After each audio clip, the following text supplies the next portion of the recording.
سەرۆکی ئەمریکا جو بایدن ڕۆژە سێشەمبیە لە واشنگتن گوتە ڕۆژنامەوانان رووسیا بەردەوامە لەسەر کۆمکردنا لەشکری خۆ لەسەر سنووری خۆ دەگەل ئوکراینە و بەلاڕووسیا. هەروەسا گوت کو ئەو ئامادەیە هێزên ئەمریکی و نێتۆ لە ڕۆژهەڵاتە ئەوروپا زێدە بکە لێ ئەو هێزên خۆ ناهنێردە ئوکراینە.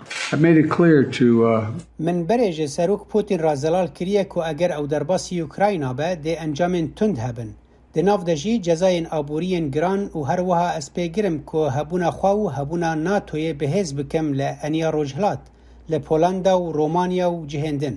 Jê hate pirsiyarkirin ku gelo ew hizra cizakirina serokê Rûsya Putinî bixwe dike, ew ê got belê. Amerîka, Brîtanya, Astralya û Almanya ferman dayne wan malbatên dîplomatiyên li Kîyev dimînin ji Ukrayna derkevin. Hin karbedestên Ukraynayî dibêjin ku ev e biryareka neliwext bî.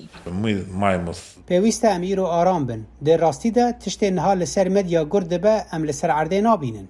Ev pirse ji berdevka Koçka Spî Jen Psaki hate kirin ku aya Amerîka razî ye li ser hevsengandina Ukrayna. Wê got: kes nikare biçe nav mejiyê Serok Putin yan rêveberiya Rûsya. Em hemû vê yekê dizanin. Me amadebûnin cuda dîtin di gel 100,000 serbazan li ser sinûr, gotarên tund û kiryarên me li vir behs kirin. Di gel wê, tawanbarkirina direw û belavkirina agahiyên nerast li seranserî herêmê û cîhanê da ku rê li dagirkirinê veke.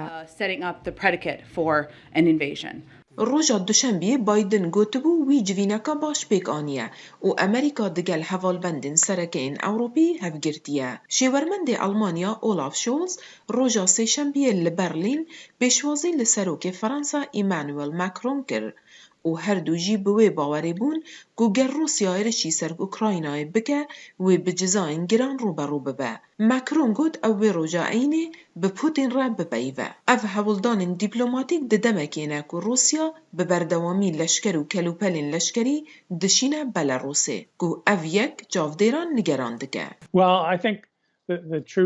Ez bawerim hêzên li Bêlarûsya cihê xemê ne. Dê baştir be ji bo Rûsya eger ew bixwazin derbasî Ukrayna bin. Zehmete em zanibin ka Putin fêlan dike yan hewil dide tiştê dixwaze bi dest bixe bê ku şer bike. Roja sêşembiyê Wezareta Berevaniya Rûsyayê vîdyoyek belav kir ku têde balafirên şeriyên Rûsî berev Belarûsê radibin, da ku beşdarî rahênanên hevbeş yên meha dû bibin. Rûsya dibêjit çi planînin ku hêrişa Ukraynayê bike. Sererayê wê yekê ku leşker û alavên leşkerî li ser sinûrê xwe bi Belarûsê re kom kirîne û Amerîka bi zêdekirina girjiyan tawanbar dike.